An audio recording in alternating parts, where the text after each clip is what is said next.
안녕하세요. 이영민입니다.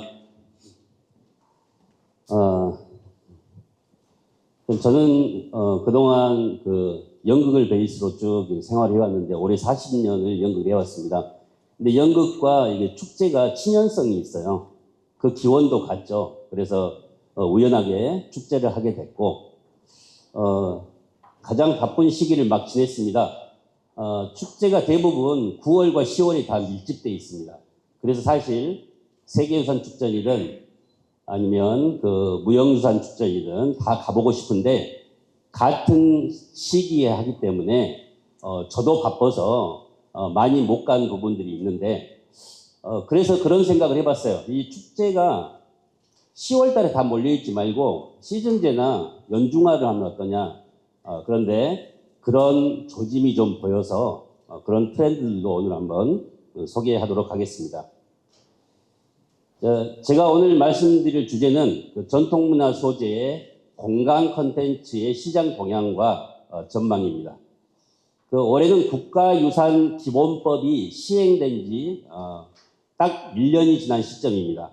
그래서 보존에서 활용으로 나는 이 정책적 전환이 실제 현장에서 어떻게 구현되었는지 그걸 분석하는 게 큰 의미가 있다고 생각을 합니다.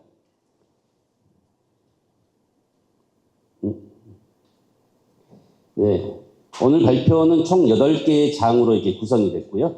서론에 이어서 이 전통문화 공간 콘텐츠란 뭔지 그 개념하고 범위 그리고 저는 이 2019년부터 올해까지 6년 동안의 과정을 좀 이렇게 분석을 해봤습니다. 그래서 시기별로 좀 동향을 개관을 하고 주체별로 축제의 운영 특성 그리고 소비자들의 향유 방식 그리고 기관과 창작자들의 협업 구조에 대해서 설명을 한 뒤에 전망과 시사점 그리고 결론 순서로 발표를 하겠습니다. 먼저 연구 배경을 간단히 설명을 드리겠습니다. 한국의 전통문화축제는 오랜 기간 문화재 보호 정책의 틀 안에서 보존이라는 목적이 우선시되었습니다. 이것 때문에 축제는 종종 체험 중심 관광으로 제한되거나 또는 재현 중심의 행사에 머물렀습니다. 그런데 2019년 이후에 특히 이 팬데믹을 전후로 문화 정책이 그 중심축을 보존이 아니라 활용을 통한 보존으로 이렇게 바뀌기 시작을 했습니다. 그래서 2022년에 문화재 보호법 시행령이 일부 개정이 됐고 또 2023년에는 국가유산 기본법이 제정되고 24년에 시행을 통해서 문화재가 이제 단순한 보호의 대상이 아니라 활용 가능한 자산으로 인식되기 시작합니다. 그래서 이 법 제정 이후에 국가유산청과 국가유산진흥원을 중심으로 해서 전국에 있는 궁궐, 서원, 그다음에 유적지, 그리고 고택에서 미디어 아트나 또 야간 개장, 그리고 XR 체험 등 이런 어떤 새로운 콘텐츠들이 활발하게 이루어지고 있습니다. 그 결과 올해같이 현재 전통문화축제는 이제 단순한 전시나 공연에 머물지 않고 관람객이 주체가 되는 몰입형 콘텐츠 그리고 산업과 연결되는 실험적 플랫폼으로 자리 잡게 되었습니다. 이번 연구 목적은 크게 3가지인데 이거는 이제 다 공유될 것이라고 생각을 하고 저는 기록의 보존에서 기록의 활용으로 그리고 활용을 통한 이 산업화로 나아가는 연결고리를 만드는 것이 목표라고 생각을 합니다. 전통문화 공간 콘텐츠의 개념과 범위를 설명드리겠습니다. 공간 콘텐츠라는 말은 특정 장소의 맥락을 매개로 한 의미 생산을 뜻합니다. 그래서 공간이 단순한 배경이 아니라 그 자체가 이 스토리의 주체가 되는 것입니다. 그래서 전통문화 공간 콘텐츠는 궁궐, 성곽, 서원, 또 전통마을 등 이 역사 공간에서 이루어지는 축제, 행사를 포괄하고요. 그리고 이 공간 콘텐츠의 특성상 축제 프로그램 중에 공연, 전시, 체험, 참여, 또 경연과 투어 프로그램 이 9가지 유형의 프로그램들을 모두 연구 대상에 포함을 했습니다. 우선 전통문화 콘텐츠의 범위를 크게 두 가지로 이렇게 분류를 하고 비교 분석을 했습니다. 첫 번째는 국가유산청이나 국가유산진흥원 같은 국가 단위에서 주체가 되는 축제입니다. 그리고 두 번째는 우리가 흔히 이야기하는 지역 축제, 지자체 단위의 축제를 비교해서 이 정책 목적하고 운영 방식, 그다음에 기술의 활용도, 그다음에 관객의 반응의 차이를 살펴봤는데요. 이런 접근법을 통해서 전통문화 축제의 구조적인 변화와 또 기획 철학의 전환까지 함께 분석할 수 있었습니다. 자, 국가 단위로는 이게 궁중문화축전이 있고 세계유산축전, 그다음에 국가유산 미디어 아트가 있고 국가유산 야행이 있습니다. 이게 이제 대표적인 활용형 사업으로 지금 자리를 잡아가고 있고요.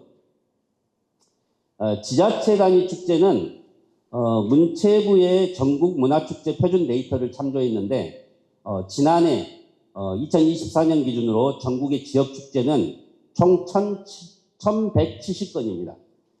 그 중에서 문화예술축제가 372건, 그다음에 전통역사축제가 145건으로 전통문화를 기반으로 한 축제가 전체 축제 수의 13%를 차지하고 있는데 사실 이 전통역사축제라고 하는 거는 지자체에서 본인들이 우리는 전통역사축제라고 이렇게 기록을 한 겁니다. 보고를.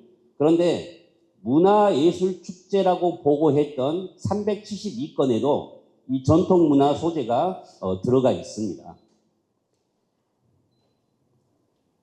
자, 이들 지역 축제 중에 대표적인 사례입니다. 세계무형유산 네트워크를 활용해서 해외 단체 교류를 강화하고 있는 안동국제 탈춤 페스티벌, 글로벌 축제로 지금 성장을 했고요.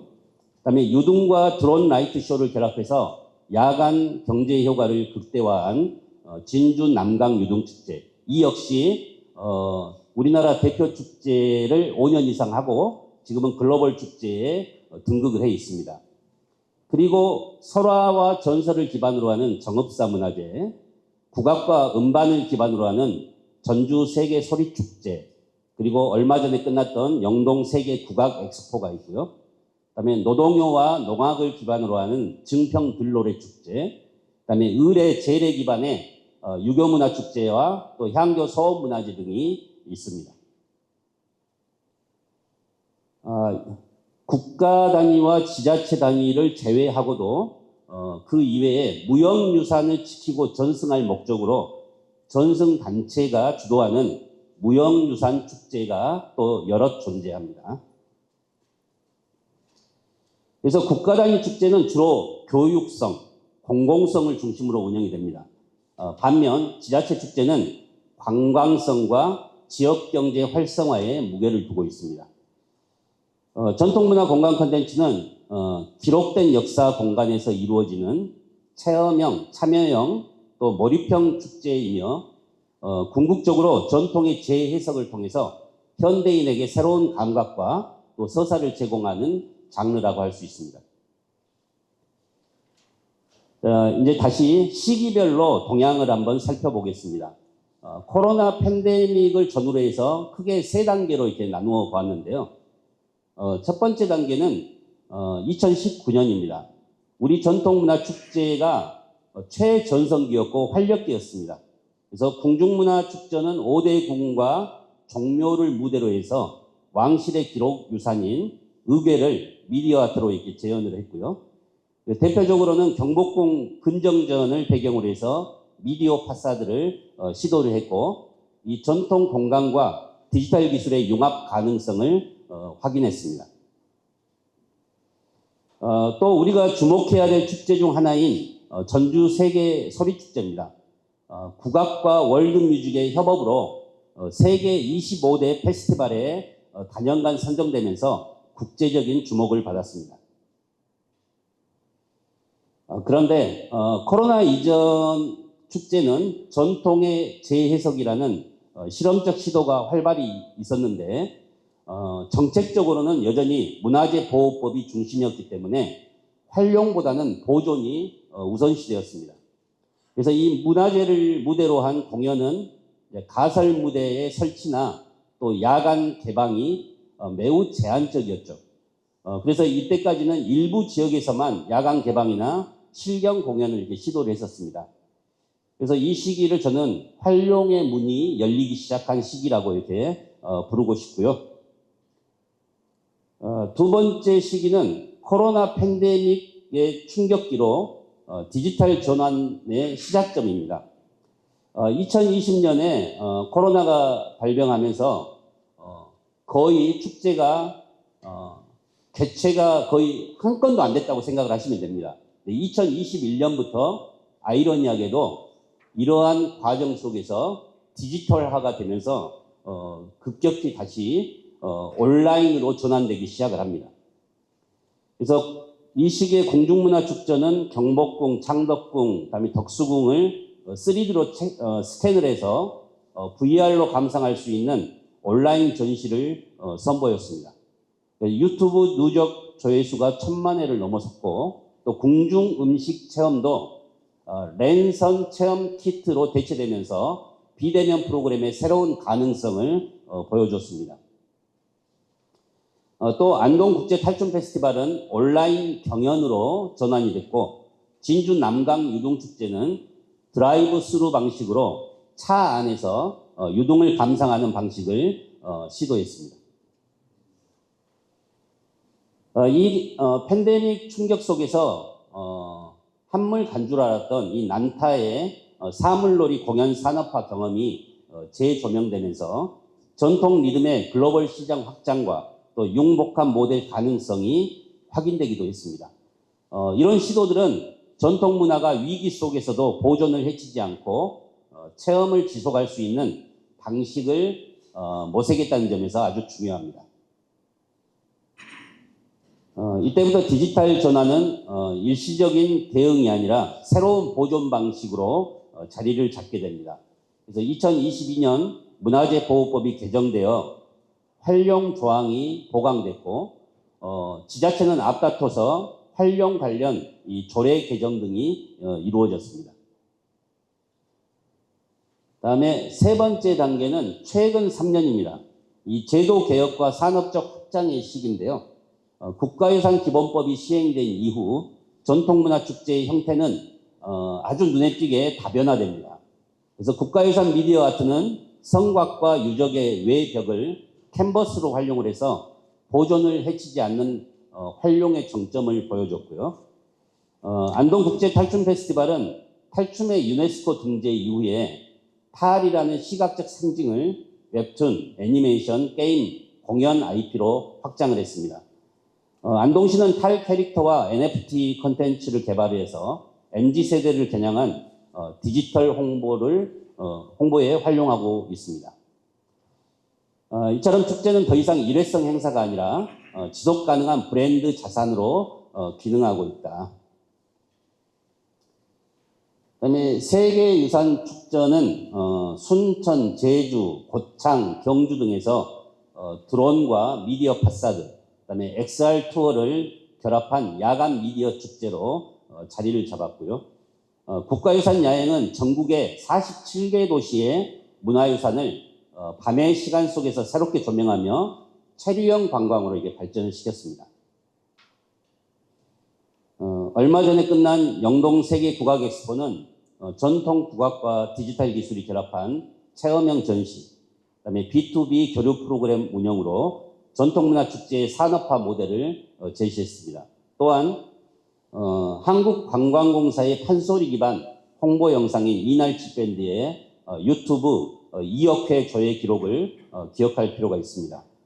이러한 사례들은 단순한 지역 행사가 아닌 전통문화 산업 전반에 영향을 미치면서 전통음악이 지역 자산에서 세계의 시장형 콘텐츠로 발전할 수 있음을 보여줬습니다. 이 세 시기를 정리를 하면 2019년까지는 보존 중심, 그 이후에 22년까지는 디지털 분산형 활용, 그리고 2023년 이후는 산업적 확장의 시기라고 할 수 있습니다. 즉 보존에서 활용으로 그리고 산업화로 이어지는 이 정책과 진화가 확인이 됩니다. 그래서 국가유산청은 이러한 변화를 활용을 통한 보존이라는 말로 요약을 하고 있는데요. 이는 단순한 수사가 아니라 축제의 방향과 운영 방식을 바꾼 실질적인 패러다임의 변화입니다. 이제 기관별 운영 특성을 살펴보겠습니다. 국가 단위와 지자체 단위 축제가 목적하고 전략에서 확실한 차이를 보이고 있는데요.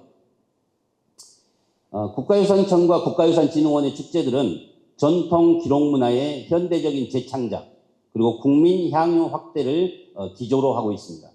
그래서 창제작 주요 특징을 5가지로 정리를 하면 몰입형 경험, 감성 브랜딩, 그다음에 기록의 재서사화, 그리고 설화의 공간화, 의뢰의 체험화입니다.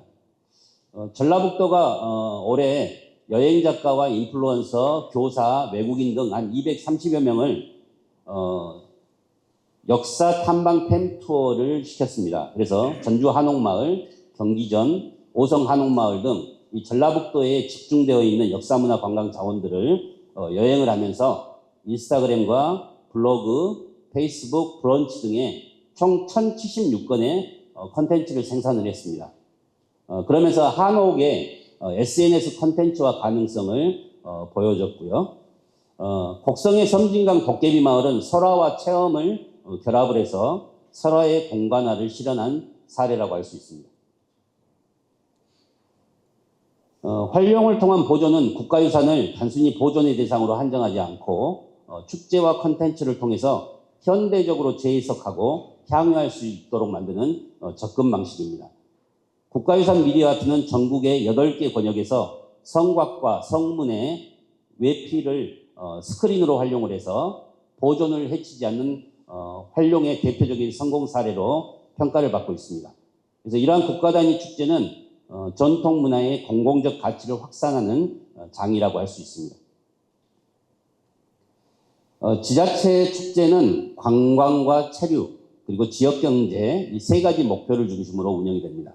그래서 진주 남강유등축제는 드론과 유등을 결합을 해서 야간경제의 대표 콘텐츠로 자리 잡았고, 정읍사 문화제는 지역 설화를 기반으로 해서 시민 주도형 공연축제의 모델을 만들었습니다. 또한 울산의 쉐브리 축제는 산업유산을 예술적으로 재해석해 금속 공예 체험과 공장 내 공연을 해서 산업문화와 시민체험을 결합을 했습니다. 그래서 지자체 축제의 특징은 참여, 체류, 자부심의 효과가 크다는 점입니다. 그래서 지역민이 스스로 주체가 되는 과정에서 이제 전통은 생활문화로 다시 살아나고 있다. 그래서 요약하면 국가 단위 축제는 전통 기록의 보존과 재서사화, 그다음에 지자체 단위 축제는 지역 자산의 브랜드화에 중점을 두고 있습니다. 근데 한편 국가 단위와 이 지자체 단위 축제 모두에서 이 공통적으로 나타나는 기술과 연출 트렌드가 있습니다. 그래서 첫 번째는 드론과 불꽃, 미디어 파사드를 결합한 멀티미디어 쇼를 개막식에서 클라이맥스 화제성으로 창출하고 상징 장치화하고 있고요. 그다음에 실경을 기반으로 하는 XR과 AR 스토리 투어 앱으로 교육 성과를 강화하며 전시가 실경화되고 공연은 참여화가 일반화되고 있습니다. 국가축제가 전통성과 교육성을 중시한다면 지역축제는 관광성과 경제성을 우선합니다. 그러나 양자는 서로 상호 보완적입니다. 그래서 국가 단위는 표준과 품질을 제공하고 또 지역축제는 다양성과 실험성을 실험하고 또 결국 두 시스템은 국가유산 플랫폼과 또 지역문화 실험장이라는 구조로 연결되어 있다고 생각을 합니다. 소비자의 향유 방식, 그 시선을 한번 살펴보겠습니다. 최근 전통문화 기반 이 공간 콘텐츠의 가장 두드러진 특징 중에 하나는 관람객들의 역할이 변화하고 있다는 겁니다. 이제 더 이상 관람객들은 일방적으로 정보를 수용하는 존재가 아닙니다.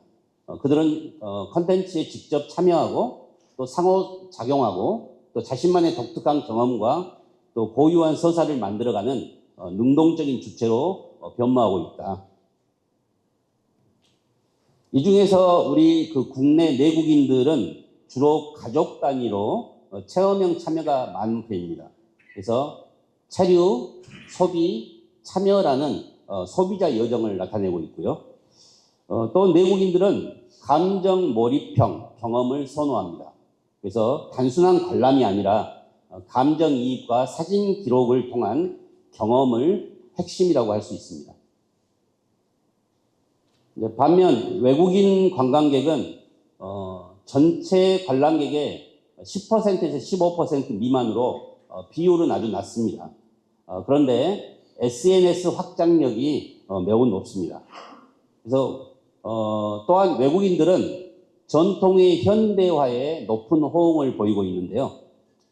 한복이나 고전 음악 그 자체보다는 그것이 현대 기술과 어떻게 융합되었는지가 궁금하고 거기에 더 반응을 한다는 것입니다. 그래서 이것은 K 콘텐츠 전반에서 보이는 글로벌 소비 트렌드와 일치합니다. 그래서 외국인 소비자들의 소비 여정은 관람에서 체험, 그리고 체험에서 공유로 이어지는 여정을 보여주고 있습니다. 또 세대별로도 향유 방식이 다릅니다. 명확히 차이가 존재하는데요.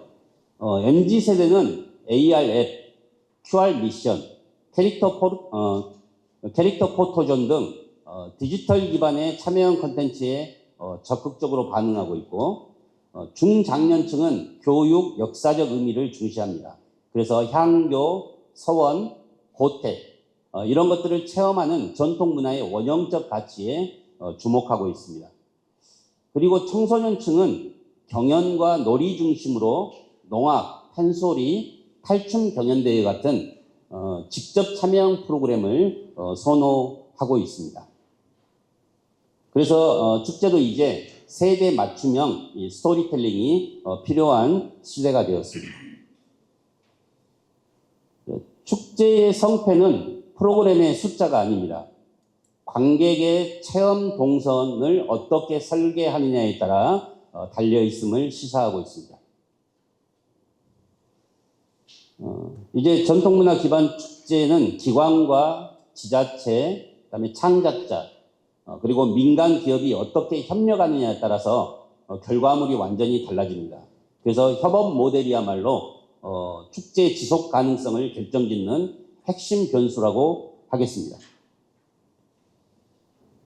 국가 단위 축제 협업 사례를 보면 기관은 전통 기록과 유산을 보유하고 있고, 이를 현대적으로 재창작하기 위해서는 기획자나 예술가, 민간 제작사의 참여가 필요합니다.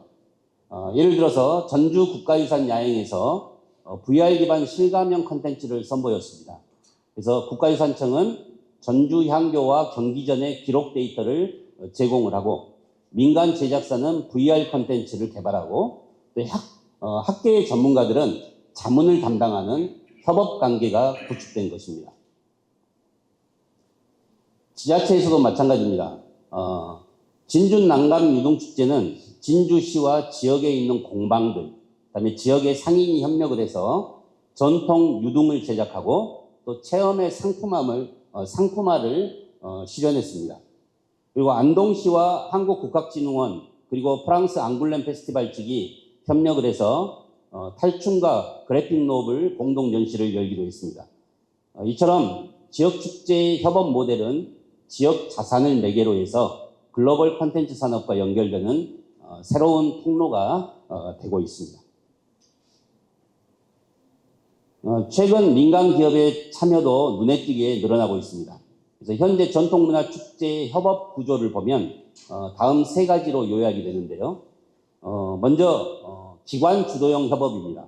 그래서 국가유산청, 한국국학진흥원, 국립무형유산원 등이 공공성 중심으로 기획을 하고 민간을 연계하는 방식이 있고, 두 번째는 지자체와 시민 주도형 협업입니다. 그래서 지역민, 예술가, 상인이 함께 참여를 해서 지역의 정체성을 구현하는 방식. 그다음에 세 번째는 산업 연계형 협업입니다. 그래서 XR, AR, 영상기술, 브랜드 기업이 참여를 하고 경제적 지속성을 확보하는 형태인데, 이 세 가지 유형이 결합할 때 기록의 활용과 산업의 확장이 동시에 가능하지 않을까 예측이 됩니다. 이제 전통문화 콘텐츠, 공간 콘텐츠의 전망을 살펴보겠습니다. 2023년 제정된 국가유산기본법은 국가유산의 가치가 국민의 삶 속에서 향유되어야 한다는 의미입니다. 그래서 이 말은 곧 축제나 전시가 단순한 이벤트가 아니라 이제는 국가유산 정책의 핵심 도구로 자리 잡았다는 뜻입니다. 그래서 산업과 기술의 관점에서 바라본다면 첫 번째는 이 디지털 전환은 계속 가속화될 것이다. 두 번째는 체류형 야간형 콘텐츠가 상설화될 것이다. 그다음에 세 번째는 몰입형 참여형 경험이 확대된다. 그래서 맞춤형 디지털 체험을 통해서 관람객이 일방적인 수용자가 아닌 주인공이 되는 그런 경험을 제공하게 될 것입니다. 그다음에 넷째는 다거점 분산형 운영과 글로벌 접근성 강화입니다. 그래서 이제는 향유자가 어느 권역을 방문할 것인지 선택하는 구조로 지역 간의 컨텐츠 격차가 해소될 가능성이 높아졌습니다. 그래서 국가유산 미디어 아트는 매년 8개 권역으로 나눠서 순차적으로 진행을 합니다. 그러면서 그 기술들이 지역에 전파가 되고 있습니다. 다섯 번째는 이제 사전 예약 그리고 소규모 회차제 포맷으로 가이드를 동반한 소그룹 체험이 축제 운영 모델로 정착되고 있고, 또 관객이 직접 생산한 이게 사진과 영상 UGC라고 합니다. 그래서 이 UGC를 축제 공식 기록과 연동하는 공식 아카이브 정책이 자리 잡게 될 것입니다. 다음은 정책적 시사점으로 기관은 이 자료를 단순 아카이브가 아닌 창작자가 활용 가능하도록 데이터 패키지로 1차 데이터를 창작자와 공유를 하게 된다면 음반, OTT, 전시 등 2차 컨텐츠 사업으로 확장성이 늘어날 것입니다. 그리고 창작자는 이 제공된 소스를 토대로 해서 웹툰, 뮤지컬, 게임 등 크로스 미디어 컨텐츠로 발전시켜 갈 수 있을 것으로 여겨집니다. 그리고 국가 단위는 정통성, 지자체는 지역성을 제고하고 민간은 창작 역량을 제공하고 또 시민이 참여하는 이런 다층적 거버넌스 협업 구조로 지속 가능성을 확보해 가게 될 것으로 예상됩니다. 국가유산청은 2024년 이후에 국가유산 활용 종합 계획을 추진하면서 이 단순한 향유의 장을 넘어서 글로벌 유통, 그다음에 산업 연계, 디지털 전환을 촉발하는 컨텐츠 인큐베이터로 기능하고 있습니다. 그래서 이제 결론입니다. 코로나가 있었지만 지난 6년간 이 전통문화 축제의 변화는 아주 다이내믹했습니다. 그래서 2019년 보존 우선 정책에서 이제 활용으로, 그리고 그 활용이 산업화로 명확히 넘어갔습니다. 그래서 이 변화는 단순한 이벤트 수준을 넘어서 한국 전통문화 정책의 근본 패러다임을 바꾼 핵심으로, 결론은 첫 번째, 전통문화 기반 축제는 이제 보존의 장이 아니라 활용의 플랫폼으로 전통문화 전승과 경제적 효과를 창출하고 있다. 두 번째, 축제는 더 이상 일회성이 아닌 산업과 창작을 연결하는 인큐베이터로 기능한다. 그리고 세 번째는 기록기관, 창작자, 지자체, 그다음에 민간 기업의 협력적 거버넌스가 전통문화 콘텐츠 시장의, 、 미래를 결정할 것이다입니다. 、 네, 、 네, 、 네, 、 네, 、 네, 、 네, 、 네, 、 네, 、 네, 、 네, 、 네, 、 네, 、 네, 、 네, 、 네, 、 네, 、 네, 、 네, 자, 이제 전통문화축제는 기억의 공간을 넘어서 창조의 공간으로 변화하고 있습니다. 그래서 보존을 넘어서 활용으로, 또 활용을 넘어서 산업으로 나아가는 거대한 전환점의 시대에 와 있다고 생각을 합니다. 자, 이상 발표를 마치겠습니다. 감사합니다.